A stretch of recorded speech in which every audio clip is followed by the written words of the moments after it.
Hello everyone, welcome back to Money Matters. बात करेंगे आज MTAR tech and Paras defence के ऊपर। डिफेंस स्टॉक में काफी अच्छी तेजी है और बहुत से लोगों ने हमारे पिछले वीडियोस मिस किए हैं। डिफेंस स्टॉक के ऊपर ये वीडियो आज से काफी समय पहले अपलोड किया था। सारी चीज इसमें बताई है, HAL, BEL, ये सारे स्टॉक हम ऑलरेडी डिस्कस कर चुके हैं, जिसमें GRSE और ये भी बहुत सारे स्टॉक्स थे जो हम ऑलरेडी डिस्कस कर चुके हैं, इंक्लूडिंग डाटा पैटर्न्स, जिनको लेकर अब डिस्कशन चालू है। हमने इस वीडियो में बात करी थी कि उनमें बुलिश मोमेंटम कैसे बनने वाला है, क्या होने वाला है, सारी डिस्कशन हो चुकी है। एमतार टेक और पारस डिफेंस के ऊपर भी बहुत से क्वेश्चंस है, तो आज इनको रिव्यू करने वाले हैं। देखते हैं कि यहाँ पे क्या व्यू निकल के आता है। याद दिलाना चाहता हूं, पारस डिफेंस और एमतार के ऊपर हमने पहले बातें तो करी है, लेकिन एमतार के ऊपर ज्यादा हमारा डिस्कशन हुआ है। एमतार पे लास्ट वीडियो जो हमारा था, उसमें यहां पर जब एमतार चल रहा था तब मैंने आपके सामने एक वीडियो प्रेजेंट किया था। आप चाहें तो डिस्क्रिप्शन में लिंक है, वो देख सकते हो। तब स्टॉक 2000 रुपए के आसपास था और मैंने एक कमिटमेंट करी थी कि स्टॉक जो है वापस इन लेवल्स को टच करने आ सकता है। चांसेस हाई है उसके कि वो इन लेवल्स को टच करने आ सकता है। अगर उसे इस लेवल को टच नहीं करना और इस वेव को कैंसिल करना है तो उसे किसी भी तरीके से इस लाइन के, इस रेजिस्टेंस के ऊपर सस्टेन करना होगा। बट आप साफ देखिए, स्टॉक इसी लेवल से जस्ट नीचे आता है और लेवल यहां टच करता है, इनको टेस्ट करने आता है। तो ये वेव की एनालिसिस होती है। इसकी एनालिसिस जब आप सीख जाते हैं तो आपको क्लैरिटी आती है कि कब क्या डिसीजन लेना है। अदरवाइज कोई भी ट्रेडर हो वो यही सोचता है 2000 पे खड़ा है, 1600 तो आएगा नहीं, 1700 तो आएगा नहीं, कहीं यहां से ऊपर चला गया तो मैं क्या करूं। थॉट्स में क्लैरिटी नहीं रहती। जब आप वेव्स को सीख जाते हैं, समझ जाते हैं, तो आपके दिमाग में क्लैरिटी रहती है। फिलहाल इस पे हम कंप्लीट डिस्कशन आज की डेट में करेंगे कि अब क्या हो सकता है, क्या सिचुएशंस है और क्या किया जा सकता है। आपका कोई स्टॉक पे क्वेश्चन हो, कमेंट बॉक्स में बताइए किस स्टॉक पे अगला वीडियो चाहिए। मेरे पास सारे कमेंट जो वो नोट डाउन होते हैं और उसी के हिसाब से नेक्स्ट वीडियो का डिसीजन लिया जाता है। तो कमेंट करने में कंजूसी मत करिए। डिस्कशन को आप अपने एडवाइजर के साथ भी डिस्कस कर सकते हैं। जो भी हम यहां डिस्कस करें उसे अपने एडवाइजर के साथ भी आप डिस्कस कर सकते हैं। बात करते हैं एमतार टेक की, कंप्लीट एनालिसिस होगा, लेकिन सबसे पहले चलते हैं इसके फंडामेंटल डाटा पे। फंडामेंटल पे सबसे पहले हमें पता है कि कंपनी जो है defence, aerospace, nuclear and clean energy जैसे सेक्टर्स के लिए अपना काम करती है, सर्विस देती है। कंपनी एक स्मॉल कैप बिजनेस है। स्टॉक का पी जो है वो आपके सामने चल रहा है, 80 के आसपास है। ROC और ROE बहुत कम है, तो पी को जस्टिफाइड नहीं कर सकते। But look at the industry P, ये भी लगभग 70 के आसपास है, तो हम इसको बहुत ओवरवैल्यूड स्टॉक भी नहीं कह सकते, बिकॉज इंडस्ट्री की पी ही ऐसे ट्रेड कर रही है, यानी इस इंडस्ट्री को वैल्यूएशन मार्केट ये दे रहा है। साथ में अगर आप देखेंगे प्रमोटर्स की होल्डिंग, यहाँ पे प्रमोटर्स की होल्डिंग कम नजर आ रही है, जो एक नेगेटिव पॉइंट होता है। डेट टू इक्विटी को देखेंगे तो लगभग ठीक ठाक नजर आता है। अनप्लेज होल्डिंग और प्लेज होल्डिंग को देख के भी आपको काफी चीजें क्लियर होती है। और साथ में अगर आप यहां पर मार्केट कैप टू सेल्स देखेंगे तो आपको दिखेगा कि ये 10 टाइम्स है। काफी expensive market cap to sales यहां पे नजर आती है। और अगर आप ये भी चीज को नोट कर ले, पीजी रेशियो कैसा है, साथ में फ्री कैश फ्लो को देखें तो भी सिचुएशन ऐसी है कि बहुत अट्रैक्टिव फंडामेंटल नजर नहीं आते। अगर इसको मैं आगे लेके जाऊं तो पी एक्सेप्टेंस क्या है मार्केट का, मार्केट ने आज तक क्या पी रेशियो को एक्सेप्टेंस दी है, तो लिस्टिंग से अभी तक लगभग 70 के आसपास का एवरेज पी रहा है। तो हम ये नहीं कह सकते कि 80 के ऊपर ये बहुत ओवरवैल्यूड है। लगभग मार्केट ने यही वैल्यूएशन इसको ऑलरेडी दे रखे हैं। अगर इसके हम क्वार्टर रिजल्ट की बात करें तो पिछले कई क्वार्टर से आप इसके रिजल्ट देखिए, लगातार सेल्स के अंदर डाउन साइड है, जो एक नेगेटिव पॉइंट है, हमें नोट डाउन करना होगा। ऑपरेटिंग प्रॉफिट मार्जिन को देखिए, आपकी सेल्स तो टूट रही है, साथ में आपके मार्जिन पे भी जबरदस्त प्रेशर है, तो ये भी हमें नोट डाउन करना है कि यहां पे अभी ग्रोथ नहीं आ रही, कंपनी अपने बुरे समय से गुजर रही है। हमें इस चीज का ध्यान रखना चाहिए। अगर हम इसी चीज को नेट प्रॉफिट पे लेके जाएं और ईपीएस पे लेके जाएं तो वहां भी आप ध्यान से देखिए नेट प्रॉफिट और ईपीएस किस तरीके से day by day, quarter by quarter decline होते जा रहे हैं। ये भी एक इंपॉर्टेंट चीज है जो हमें नोट डाउन करनी चाहिए। ओवरऑल क्वार्टर रिजल्ट को देख के इतना पता चलता है कंपनी अच्छी है, कंपनी खराब नहीं है, लेकिन ग्रोथ नहीं आ रही, सेल्स में वो वॉल्यूम्स नहीं है, वो ग्रोथ नहीं है जो आनी चाहिए, जो बाकी डिफेंस कंपनीज में आ रही है, तो ये नहीं ला पा रही है। ये हमें नोट डाउन करना चाहिए। अगर ईयरली P&L की बात करें तो आप देखिए लास्ट 2 ईयर्स के डाटा आपके सामने है, किस तरीके से ईयरली P&L में 20% से नेट प्रॉफिट जो वो लगभग कम हो गया है। तो 20% से नेट प्रॉफिट कम होगा और हम ये एक्सपेक्ट कर रहे हैं कि शेयर प्राइस गिरेगा नहीं, डेफिनेटली गिरेगा, उसके चांसेस हाई रहते हैं। अब इसी चीज को हमें यह समझना होगा कि कंपनी वाकई में क्या अपने आप को आगे मेंटेन कर सकती है। तो इसके लिए हम देखेंगे सेल्स ग्रोथ। तो अगर सेल्स ग्रोथ को देखा जाए तो इसके 5 और 10 सालों की सेल्स ग्रोथ आप देखिए लगभग 20% के ऊपर की है, तो अच्छी मानी जाएगी। यानी आने वाले कई सालों के हिसाब से देखें तो शायद कंपनी अपनी सेल्स मेंटेन कर सके। बट ये भी मेक श्योर करिए कि प्रॉफिट ग्रोथ यहाँ पे बहुत एक्सेप्शनल है, तो बहुत ऊपर के प्रॉफिट आए हैं जो कि एक्सेप्शनल होते हैं। तो फिर उस इंडस्ट्री में या फिर उस सेक्टर में आप कह सकते हो कि जो कंपनियां इस टाइप के प्रॉफिट लाती है फिर उनको कुछ समय के लिए रुकना भी पड़ता है, क्योंकि ऐसे वैल्यूएशन बार बार नहीं मिलते हैं। और ये रियलिटी है, कई लोग एक्सेप्ट करते हैं, कई नहीं करते, बट रियलिटी इज रियलिटी, ये आपको समझना होगा। और साथ में अगर हम ये देख लें कंपनी का रिटर्न ऑन इक्विटी क्या रहा है और स्टॉक प्राइस CAGR क्या है, तो भी आपके सामने पिक्चर बड़ी क्लियर है। अब इसके जरा शेयर होल्डिंग पैटर्न को देखिए तो यहां से प्रमोटर लगातार अपनी होल्डिंग बेचते जा रहे हैं, जो एक नेगेटिव पॉइंट है। FIIs को अगर देखेंगे तो उन्होंने पिछले क्वार्टर में अपनी होल्डिंग बेची है, बट उनकी होल्डिंग अभी भी 10% के लगभग है। DIIs की होल्डिंग भी आपको नजर आ रही है, लेकिन सबसे ज्यादा होल्डिंग आप देखिए यहां पर इंटरेस्ट आया पब्लिक को, नंबर ऑफ शेयर होल्डर्स भी बड़े हैं, साथ में यहां पर आप ये भी देख पा रहे हैं कि पब्लिक के पास भी होल्डिंग काफी अच्छी खासी है, it is more than 30% and close to 35%। तो ये सारे बेसिक लेवल डाटा जो हमें नोट डाउन करने। फिलहाल बात करते हैं इसके चार्ट पे। सबसे पहले मैं आपको कुछ चीजें याद दिलाना चाहता हूं कि इस कंपनी को लेकर अगर आप हमारे ओल्ड वीडियोस देखेंगे आपको पता होगा हमने इसको यहां पे पिक किया था, मैंने इसको यहां बाय किया, उसके बाद हमने ऊपर के लेवल्स पे इसको बेचा था, आप लोगों को मालूम होगा। लास्ट वीडियो जो हमारा था उसमें हमने क्या बात करी, हम एक बार रिमाइंड कर लेते हैं। यहां पर स्टॉक था कि ये स्टॉक अगर इस रेजिस्टेंस के ऊपर सस्टेन कर गया तब तो ये नीचे नहीं आएगा, लेकिन नहीं करा तो इसका मतलब एक बार इसे रीटेस्ट करने यहां आना पड़ेगा। स्टॉक ने वैसा ही किया और वो एक्यूमुलेशन का चांस है। एक्यूमुलेट करने वाले इसे देख सकते हैं ओनली रिस्की प्लेयर्स, ये सेफ प्लेयर के काम का स्टॉक नहीं है। उससे बहुत अच्छे स्टॉक एमताटेक से बहुत अच्छे स्टॉक भी मार्केट में है। अगर आप और सेक्टर्स देखना चाहो और इंडस्ट्री देखना चाहो, एमताटेक खाली अच्छा नहीं है। 5 डिफेंस स्टॉक के वीडियो मैंने ऑलरेडी दिए थे, वो भी आप देख सकते थे। एमताटेक ही खाली अच्छा स्टॉक नहीं है, एमताटेक अच्छा स्टॉक है, खाली यही नहीं है। तो यहां पे एक चांस था। अब स्टॉक जो है लगभग 2150 रुपए के आसपास आ चुका है, यानी वो इस रेजिस्टेंस के ऊपर आ चुका है। तो क्लियर हमें एक इंडिकेशन मिला है कि स्टॉक ने अपने आप को डाउन ट्रेंड से अप ट्रेंड में कन्वर्ट करने की कोशिश करी है, ये आइडिया हमें लग गया। आइए अब इसका कंप्लीट एनालिसिस करते हैं, देन हम बात करेंगे पारस के ऊपर। अगर इस स्टॉक को आप देखेंगे तो देखिए पहले भी 53% अपने हाई से टूटा, अभी लगभग 42% अपने हाई से टूटा। हमने ऑलरेडी बात करी थी कि स्टॉक के लिए एक डिमांड जोन होगा, इस डिमांड जोन में जहां भी हमें मिले ये स्टॉक एक्यूमुलेशन के लायक है और एक्यूमुलेशन वाले इसको डेफिनेटली देख सकते हैं। तो जिनको एक्यूमुलेट हुआ है वो डेफिनेटली अभी राइड कर रहे होंगे। अब आज की डेट की सिचुएशंस को समझना है तो सबसे पहले हम ट्रेंड देखते हैं, किस चार्ट पे क्या ट्रेंड है। तो अगर हम यहां पर ध्यान से देखें, दिस इज वीकली चार्ट, ये वीकली चार्ट हमारे सामने है। अभी इसका ट्रेंड बुलिश है और ये क्लियर कट बुलिश ट्रेंड में बना हुआ है। यहां पर शॉर्ट टर्म में अगर हम देखना चाहें तो लगभग 1900 जो होगा वो शॉर्ट टर्म का सपोर्ट है यहां पर, और लॉन्ग टर्म में देखना चाहें तो लगभग ये लेवल सपोर्ट होगा 1670, ये लॉन्ग टर्म का सपोर्ट होगा। तो हमारे पास ट्रेंड की पिक्चर क्लियर है, स्टॉक अप ट्रेंड में जाने के लिए तैयार हो चुका है, अप ट्रेंड में कन्वर्ट हो चुका है। अगर इसे शॉर्ट टर्म में अप ट्रेंड को तोड़ना है तो 1900 के नीचे आना पड़ेगा, अदरवाइज कोई भी डिप आएगी और उसमें 1900 के साथ शायद इसको बुल्स जो है वो देखने की कोशिश कर सकते हैं और फिर स्टॉक में वापस इस टाइप से मोमेंटम बन सकता है। और अगर बड़े लॉन्ग टर्म की पिक्चर देखें तो 1670 अब लॉन्ग टर्म का स्टॉप लॉस होता है लॉन्ग टर्म प्लेयर्स के लिए, ये उनको क्लियर आइडिया लग चुका है। अगर यहां पर बात कर लें इसी को पीछे के डाटा से मिलाकर तो हम ध्यान से देख सकते हैं ये रेंज जो होगी लगभग 2200 के आसपास। यहां पर स्टॉक को शायद हल्का फुल्का रेजिस्टेंस मिल जाए और यहां से पार करने के बाद में स्टॉक के लिए वापस से 2400 और उसके बाद में लगभग 2580 ये वाले गेट जो है वो खुलते हुए नजर आ सकते हैं। हमें इस चीज का ध्यान रखना होगा, सब्जेक्ट टू कंडीशन कि 1900 के नीचे आना स्टॉक के लिए शॉर्ट टर्म ट्रेंड खराब करेगा। अब कोई शॉर्ट टर्म लेता है लॉन्ग टर्म लेता है हमें नहीं पता, वो अपनी इच्छा है, और इस लेवल के नीचे लॉन्ग टर्म का ट्रेंड खराब होगा as per this weekly data. अब इसको मंथली कन्वर्ट करते हैं और छोटे समय में मैं अपनी पूरी बात रखने की कोशिश कर रहा हूं। यहां पे देखिए this is the monthly data. ये मंथली चार्ट भी अगर आप देखेंगे आपको क्लियर कट पता चल रहा है कि स्टॉक ने यहां से एक अप ट्रेंड की शुरुआत करी है डेफिनेटली, और यहां पर ये पहला रेजिस्टेंस होगा स्टॉक के लिए जहां पे अभी स्टॉक जाता हुआ नजर आ रहा है। ये पहला रेजिस्टेंस हो सकता है जहां स्टॉक हमें साफ साफ जाता हुआ नजर आ रहा है। तो मंथली चार्ट पे भी ट्रेंड को हम बुलिश ही कहेंगे, बेरिश नहीं कह सकते, इतना हमें ध्यान रखना होगा। इसका मतलब ये नहीं है कि हर महीना आने वाले टाइम में सिर्फ बुलिश ही बनेगा, हो सकता है स्टॉक अब साइडवेज जाए या कुछ करे, करना क्या है वो अलग बात है, लेकिन ये क्लियर पिक्चर हमारे सामने है। आइए इसको कन्वर्ट करते हैं डेली चार्ट पे, एक आइडिया वहां भी लग जाएगा कि डेली चार्ट आज की डेट में क्या बोल रहा है। So this is daily chart. अगर डेली चार्ट पे आप देखना चाहें साफ साफ देखिए स्टॉक अपने इंपॉर्टेंट मूविंग एवरेज लाइन के ऊपर भी है, और अगर आप देखेंगे तो आपको आइडिया लगेगा स्टॉक ने क्लियर कट अप ट्रेंड लिया है। अब जब क्लियर कट अप ट्रेंड लेता है स्टॉक इस टाइप से तो इतना क्लियर हो जाता है कि जिन्होंने नीचे एक्यूमुलेट किया था सबसे पहले उनको बधाई, उनको तो बधाई दे देनी चाहिए कि भैया मजा आ गया, तुमने एक्यूमुलेट किया है, अब अच्छा प्रॉफिट में बैठे हो, मजे करो।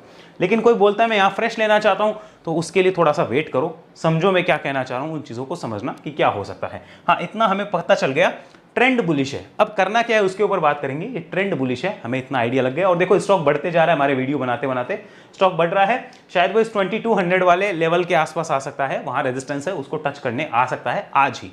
अभी बात करते हैं इसके यहां पर अगेन वीकली चार्ट पे और बात करते हैं आज की डेट में ऑप्शंस क्या है, किया क्या जा सकता है।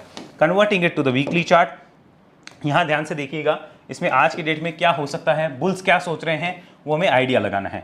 हम मानते हैं कोई यहाँ पे ऑलरेडी इन्वेस्ट करके बैठा है, ऑलरेडी इन्वेस्ट करके बैठा है। हम सबसे पहले ये मान रहे हैं कि हमारे जो ये बुलिश जोन थे, सॉरी एक्यूमुलेशन जोन था, इसमें किसी ने अगर पैसा लगाया तो वो भी क्या कर सकता है। हम ये देखेंगे कि अगर उसने पैसा लगाया है और वो अगर शॉर्ट टर्म में राइड करना चाहता है, शॉर्ट टर्म राइड, तो उसका 1900 रुपये का इंपॉर्टेंट सपोर्ट रहेगा।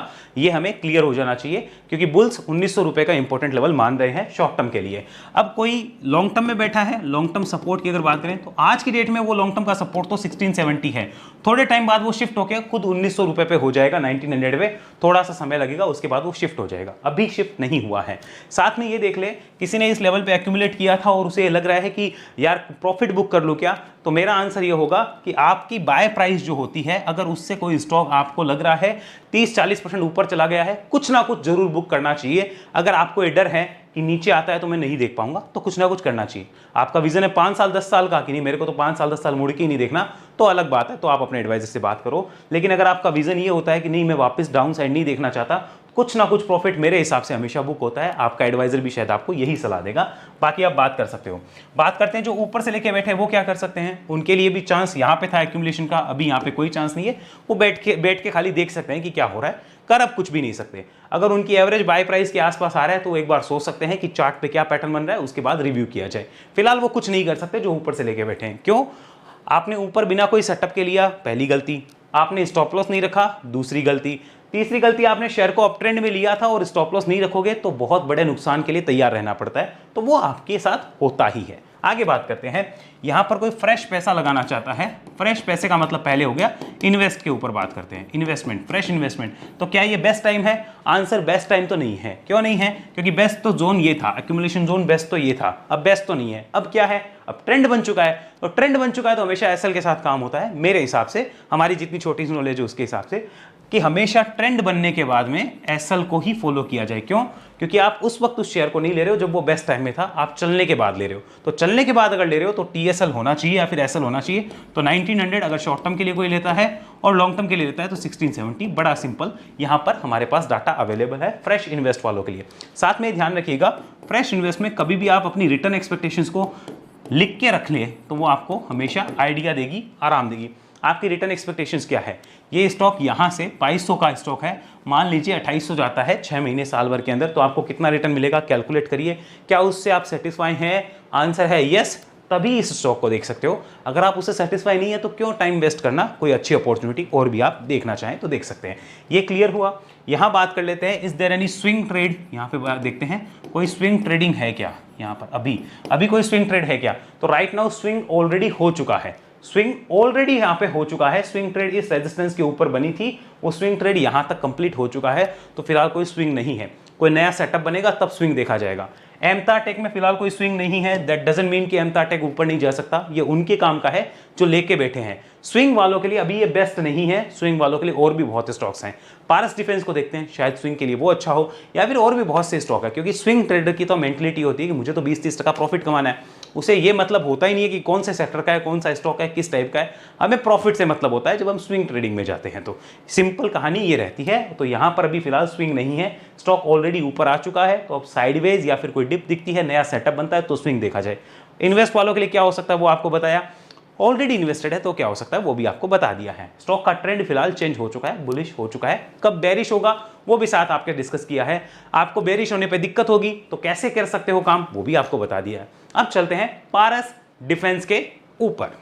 तो बात कर लेते हैं पारस डिफेंस के ऊपर। ध्यान से देखिए, सबसे पहले इसके फंडामेंटल्स देखते हैं। फंडामेंटल में अगर आप देखना चाहें तो स्मॉल कैप कंपनी है, कम मार्केट कैप है इसकी, और अगर ध्यान से स्टॉक का पी देखें तो 90 से ऊपर ट्रेड करता है, जो कि डेफिनेटली आपको एक्सपेंसिव लग सकता है। But again look at the industry P, वो 70 के आसपास है, तो 90 पे हम बहुत एक्सपेंसिव नहीं कह सकते, कुछ आप स्लाइटली एक्सपेंसिव कह सकते हो। बट रिमेंबर, कल ही रिजल्ट है, शायद रिजल्ट बहुत अच्छे आने वाले हो, ऐसा भी तो हो सकता है। पी तो अगले दिन एडजस्ट हो जाएगी रिजल्ट आउट होते ही। आरओसी और आरओई का देख के तो किसी टाइप से पी जस्टिफाई नहीं होती, ये तो आप और मैं जानते हैं। बट सेक्टर या इंडस्ट्री को इतनी पी मिल रही है तो डेफिनेटली कुछ ना कुछ कारण रह सकता है, तो हमें चार्ट पे वो चीजें भी ध्यान में रखनी चाहिए। अगर यहाँ पर बात कर लेते हैं प्रमोटर्स की होल्डिंग की, तो प्रमोटर यहाँ पे स्ट्रॉन्ग होल्डिंग रखते हैं। प्रॉफिट की ग्रोथ यहाँ पे कम रही है, पिछले दिसंबर के रिजल्ट की बात हो रही है। और अगर अब भी बात करें यहाँ पे मार्केट कैप टू सेल्स की, तो वो थोड़ी सी एक्सपेंसिव नजर आती ही है, ये हमें ध्यान रखना होगा। अब पी एक्सेप्टेंस देखिए, मार्केट ने इसका पी लिस्टिंग से अभी तक ये मीडियन पी जो वो एक्सेप्ट किया है, और आज के पी से इसको कंपेयर करें तो बहुत एक्सपेंसिव हम नहीं कह सकते, ये ध्यान रखिए। रिमेंबर कल रिजल्ट है, शायद कल कुछ अच्छा रिजल्ट आ जाए तो पी एडजस्ट हो सकती है, इसलिए पी के ऊपर कभी भी जजमेंट नहीं होते। P can be one of the helper while you make the judgement, but this can not be the main thing कि इसको लेकर हम जजमेंट बना लें। आगे बात करते हैं क्वार्टर रिजल्ट की। तो क्वार्टर रिजल्ट में आप देखिए लगभग 60 करोड़ के आसपास की सेल्स मेंटेन है यहाँ पर, और प्रॉफिट भी आपके सामने नजर आ रहे हैं, वो लगभग उतने ही है, कोई बहुत बड़ी ग्रोथ नजर नहीं आई है। ऑपरेटिंग प्रॉफिट मार्जिन देखेंगे तो उन पे जरूर कुछ प्रेशर नजर आया है, लेकिन कोई ग्रोथ नजर नहीं आ रही है। शायद कल रिजल्ट आएगा तो उसमें आ सकती है क्या, चार्ट पे वो भी पता चल जाएगा, और उसके हिसाब से प्लानिंग क्या है वो भी देखना होगा। अब कल रिजल्ट क्या आएंगे हमें नहीं पता, लेकिन हम एक दिन पहले ही आज भी अनुमान लगा सकते हैं लुकिंग एट द चार्ट कि हमारी प्लानिंग क्या होगा हमें नहीं पता। हम भविष्यवाणी करने नहीं बैठे हैं, हम ये नहीं देखेंगे कि मार्केट कहां जाएगा, हम ये नहीं देख रहे हैं कि मार्केट क्या करेगा, हम ये देखते हैं कि हमारे हाथ में रिस्क रिवॉर्ड है और हम आज की डेट में क्या कर सकते हैं। दैट्स आवर मेन मोटिव, और वही मैं सिखाना चाहता हूं। अगर बात कर ले इसके ईयरली पी&एल की, तो ईयरली पी&एल भी आपको क्लियर पिक्चर देता है कि किस तरीके से सेल्स रही है इसके पी&एल को देख लीजिए आप, नेट प्रॉफिट को किस तरीके से रहा है। पिछले 2 सालों का स्पेशल डाटा आप चेक करेंगे, आपको आइडिया लगेगा स्टॉक क्यों गिरा था और क्यों यहाँ पे इतनी डाउन साइड आपको देखने को मिली या फिर साइडवेज मोमेंटम देखने को मिला था। अब बात कर लेते हैं इसके शेयर होल्डिंग पैटर्न की। तो शेयर होल्डिंग को आप ध्यान से देखिए, यहाँ पर प्रोमोटर्स के पास स्ट्रॉन्ग होल्डिंग है, बढ़िया। एफआईएस यहाँ से शुरू से ही अपना माल बेच के निकल चुके, एफआईएस के पास कुछ बड़ी होल्डिंग नहीं है। डीआईएस के पास कुछ जरूर माल है यहाँ पे, लेकिन पब्लिक को अगर देखा जाए तो पब्लिक के पास यहाँ पे अच्छी होल्डिंग दिखती है। तो दोनों डिफेंस कंपनीज में हमें पब्लिक में अच्छी होल्डिंग दिखी। कंपनी दोनों ही अच्छी है, लेकिन एक बुरे समय से गुजर रही है, बट स्टिल मैं कहूंगा चार्ट पे चर्चा करना बहुत जरूरी है। सो लेट्स डू चार्ट पे चर्चा। This is Paras defence chart. यहां पर बात करते हैं, एक डिस्क्लोजर देना चाहता हूं। पारस डिफेंस में मैंने जब स्टॉक यहां पर आया था तो एक ट्रेडिंग पोजीशन बनाई थी, और उसमें मेरा लगभग यहां पर एसएल हिट हुआ था, और आई बुक्ड ऑलमोस्ट 10% के आसपास का मैंने एक स्टॉप लॉस जो है वो बुक किया था। ये मेरी तरफ से डिस्क्लोजर, ताकि आप लोगों को पता रहे कि खाली हम प्रॉफिट ही नहीं करते, लॉस भी करते हैं। Loss is part of this game, but make sure loss इतना ही हो कि वो आपके प्रॉफिट को खा ना जाए पूरा का पूरा।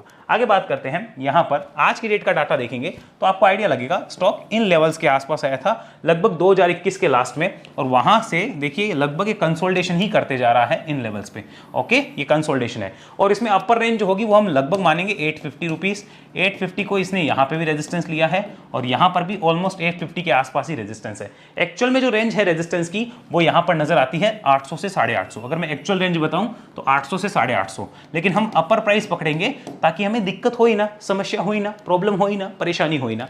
तो अभी स्टॉक 800 पे आ चुका है, उसी रेंज में एंटर कर चुका है, 803 के आसपास ट्रेड करता हुआ नजर आ रहा है। यानी ये स्टॉक अगर अब लेवल का ब्रेकआउट करता है तो ये लगभग 2 साल 2.5 साल से ऊपर के बाद एक ब्रेकआउट होगा, जो काफी अच्छा माना जाएगा। सो अगर 2.5 ईयर का कोई ब्रेकआउट होगा तो भाई मैं तो उसे अच्छा ही कहूंगा, दैट्स गुड। मुझे नहीं पता रिजल्ट क्या आएंगे, वहां पे स्विंग भी बनता है, वहां अपॉर्चुनिटी भी बनती है, वहां सब कुछ बनता है, ध्यान रखिएगा। और चार्ट काफी अच्छा लग रहा है इसको देखते हुए। आइए अभी का ट्रेंड देखते हैं रीसेंट का। तो रीसेंट ट्रेंड को अगर देखना चाहें तो आपको पता लगेगा स्टॉक देखिए बार बार यहां से रिजेक्ट हो रहा है। ये वही लेवल है 800 से 850, वहां से रिजेक्शन आ रहा है, बट ये भी ढीठ है एकदम। यहाँ पे बुल्स ना वो भी तगड़े वाले हैं, कह रहे हम तो वापस खींचेंगे ऊपर, ये वापस खींच देते हैं, चलो ऊपर। ये भी वो है कि अभी छोड़ेंगे नहीं तुमको, ये उस टाइप से निकलते जा रहा है। तो ये अच्छा साइन होता है किसी भी स्टॉक में जब हम कोई पोजीशन बनाते हैं उसके हिसाब से। राइट नाउ का अगर ट्रेंड देखा जाए, ट्रेंड अभी ओवरऑल पिक्चर तो साइडवेज है, ये जो आपको और मुझे दिख रही है दिस इज ओवरऑल पिक्चर, ये साइडवेज है। अगर लेकिन आप मुझसे ये बात करें कि ट्रेंड चेंज हो सकता है, चांसेस आर वेरी हाई कि ट्रेंड चेंज होगा, chances are very high. Trend यहाँ पे चेंज होके बुलिश हो सकता है, यहाँ पे इसके चांस काफी ज्यादा हैं, काफी हाई चांसेस निकल के उस चीज के आ रहे हैं। और ये भी ध्यान से सुनिएगा, अभी जो लेवल है इंपॉर्टेंट वो लगभग 680 रुपीस है, ये इंपॉर्टेंट है मेरे लिए। इस ट्रेंड में इंपॉर्टेंट लेवल है 680, लेकिन जैसे ही स्टॉक 850 के ऊपर शिफ्ट हो जाएगा तो मेरे लिए ये लेवल शिफ्ट हो जाएगा 750 पे, रुपीज 750। अभी ये लेवल इंपॉर्टेंट है 680, 850 के ऊपर शिफ्ट होते ही यहाँ पे ट्रेंड इंपॉर्टेंट लेवल हो जाएगा 750। तो ये सारी चीजें जब ट्रेडिंग एसएल आप सीखते हैं ज्यादा अच्छा लगता है। और एमता टेक आज से 2 महीने पहले हमें अच्छा चार्ट लग रहा था, जब वो 1600 के आसपास आया, हमने बात करी कि आएगा 1600-1700 पे, वो अच्छा था। अभी ये अच्छा ज्यादा लग रहा है इसको देखते हुए। एमता टेक में तो जर्नी शुरू हो चुकी, इसमें भी जर्नी शुरू होना बाकी है ऐसा लगता है, वो 850 के ऊपर क्लियर हो जाएगा। तो अभी भी ये ध्यान रखिएगा, किसी के पास अगर अभी होगा तो मेरे हिसाब से वो बुल जो होगा वो 680 का ध्यान रख रहा होगा। हालांकि इसकी बात अभी बाद में करेंगे, पहले मंथली चार्ट देखते हैं। Have a look at monthly chart. और यहां पर मंथली चार्ट पे भी पिक्चर देखिए, साफ साफ आपको क्लियर हो रही है। This is monthly chart. यहां पर 1 time rejection, 2 time rejection and third time ये कह रहा है कि अब तो एक्सेप्ट कर लो, अब तो कब तक रिजेक्ट करोगे हमें, अब तो एक्सेप्ट करो। बुल्स आके बोल रहे इस स्टॉक को भैया एक्सेप्ट कर लो, हमें हमें ऊपर जाने दो, और ये देखना कहेगा जाने दो। ये पीछे भी एक बार रिजेक्शन हुआ था, तो कई सालों बाद अटेम्प्ट हुए, तो 2-2.5 साल 3 साल हो गए इस बेचारे को कोशिश करते हुए। अब एक्सेप्ट हो जाएगा और ये निकलेगा ऊपर, chances are very high. Convert करते हैं इसी को डेली चार्ट पे, हैव अ लुक, आइडिया और लगना चाहिए आपको। डेली चार्ट को भी आप ध्यान से देखिए, क्या शानदार यहाँ पे मोमेंटम बना हुआ है। मुझे भैया बेरिश नजर नहीं आ रहा है चार्ट, और 680 का जो लेवल है ये इंपॉर्टेंट सपोर्ट है। थोड़े टाइम बाद में वो सपोर्ट चेंज हो जाएगा, बट अभी यही लेवल इंपॉर्टेंट नजर आता है। अब बात करते हैं आज की डेट में किया क्या जा सकता है। So shifting this to the weekly chart, यहाँ पे अब देखिए आज की डेट में क्या हो सकता है। बात करते हैं कोई ऑलरेडी इन्वेस्टेड है क्या, तो वो क्या कर सकता है। हम तो केस स्टडी कर रहे हैं, हमें देख के कोई कुछ करना मत, अपने एडवाइजर से बात करना। ऑलरेडी मान लीजिए कोई नीचे से इन्वेस्टेड है, तो वो भी क्या कर सकता है। बी क्लियर कि अगर आप इन्वेस्टेड हो, आप शॉर्ट टर्म में राइड करना चाहते हो या लॉन्ग टर्म में राइड करना चाहते हो। अब आप इस ट्रेंड को राइड करना चाहते हो तो 680 इस ट्रेंड का शॉर्ट टर्म का लेवल है, और आप लॉन्ग टर्म की बात कर रहे हो तो लॉन्ग टर्म में अभी फिलहाल जो लेवल है वो मेरे पास कोई अवेलेबल नहीं है, क्योंकि वो लेवल काफ़ी नीचे आता है, लगभग 450 के आसपास। तो मैं वो लेवल नहीं देना चाहता, मेरे पास सिर्फ इतना है कि 680 इंपॉर्टेंट सपोर्ट है, इसके साथ राइड बनता है। अगर नीचे से किसी के पास लिया हुआ है तो कोई यहाँ से लेके बैठा है तो उसे मैं कुछ नहीं कह सकता, क्योंकि वो लिया ही तब है ना जब एकदम एकदम ऐसे जाता है शेयर 90 डिग्री मूव में, और हम तो इसके अगेंस्ट है। इस टाइप से लिया तो हम कुछ भी नहीं कह सकते। यहाँ देखिए, बात करते हैं कि कोई फ्रेश यहाँ पे अभी बाय करना चाहता है, फ्रेश बाय करना चाहता है इन्वेस्ट के लिए। ध्यान से सुनिएगा, इन्वेस्ट के लिए तो क्या अभी मौका है? आंसर इज बिल्कुल यस, बिल्कुल मौका है। और उस केस में भी इंपॉर्टेंट सपोर्ट 680 रहेगा अगर वो ट्रेंड राइड करना चाहता है तो। अगर वो ट्रेंड राइड नहीं करना चाहता, वो ऐसा है कि एक्यूमुलेट करना चाहता है, तो टोटल अलग बात है। फिर ये रिस्की बिजनेस है, मुझे फंडामेंटल में उतनी कुछ जान नजर नहीं आती फिलहाल। हो सकता है कल रिजल्ट अच्छा आ जाए बहुत, अभी फिलहाल जान नहीं है, हम आज की बात कर रहे हैं। तो 680 इंपॉर्टेंट सपोर्ट के साथ ट्रेंड राइड बनता है। यहाँ पे क्या कोई स्विंग ट्रेड बनती है? यहाँ पे बात कर लेते हैं, is there any swing trade rupees 850 के ऊपर? यस बनती है, बिल्कुल बनती है। इवन 850 के 825 के ऊपर भी इंडिकेशंस आ जाएंगे, हो सकता है अभी आ जाए थोड़े टाइम बाद में, बिल्कुल बनती है। लेकिन 850 के बाद में रुपीस 750 हो जाएगा सपोर्ट, 750 सपोर्ट हो जाएगा जहाँ तक मुझे आइडिया है। और क्या कोई गारंटी नहीं है कि ये 750 तोड़ेगा नहीं, हो सकता है तोड़ दे, सपोर्ट है, तोड़ दिया तो खत्म कहानी। लेकिन 850 के ऊपर चांसेस विल बी हाई कि स्टॉक जो है उसके बाद में 920, 970 और 1035 प्लस ये इंपॉर्टेंट लेवल्स जो है इनको टच करता हुआ नजर आ सकता है। स्विंग वालों के लिए इस चीज का ध्यान रखना होगा, और उस स्विंग में 750 विल बी इंपॉर्टेंट सपोर्ट। अगर कोई ध्यान देना चाहे डेफिनेटली दे सकता है। और इवन इसके भी ऊपर जो है वो राइड कर रहा है, तो 680 अभी इंपॉर्टेंट राइड है, थोड़े टाइम बाद में वो ट्रेल होकर ऊपर की तरफ शिफ्ट किया जा सकता है। तो ध्यान से देखने में पता चलता है कि दोनों के चार्ट जो है वो चार्ट बेरिश नहीं है, भले फंडामेंटली अभी उतने स्ट्रॉन्ग नजर नहीं आ रहे, चार्ट दोनों के ही अभी फिलहाल बुलिश नजर आ रहे हैं और मोमेंटम में है। अगले रेजिस्टेंस को काटेंगे तो और मोमेंटम बन सकता है, ध्यान रखिए। एमतार तो ऑलरेडी निकल चुका है, मौका निकल चुका है, ये शायद अभी बुल्स को यहाँ पे मौका देने के लिए कोशिश करता हुआ नजर आ सकता है। कंफर्मेशन 850 के ऊपर होगा।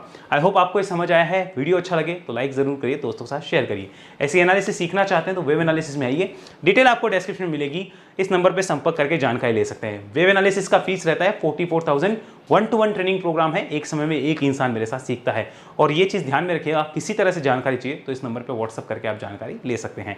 हमारे लिंक से अकाउंट खुला के भी आप हमारे साथ कनेक्ट हो सकते हैं, ज़ेरोधा एंजल ऐप स्टॉक्स में, लिंक डिस्क्रिप्शन में है, या फिर इस नंबर पर आप संपर्क कर लीजिए।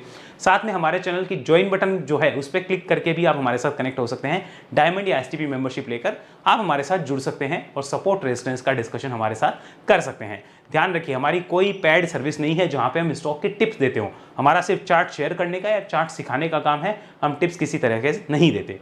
बाकी अगर आप सीखने में इंटरेस्टेड हो तो वेव एनालिसिस को जरूर ज्वाइन करके देख लीजिए। मिलेंगे अगले वीडियो में, तब तक के लिए धन्यवाद। जय हिंद, जय भारत।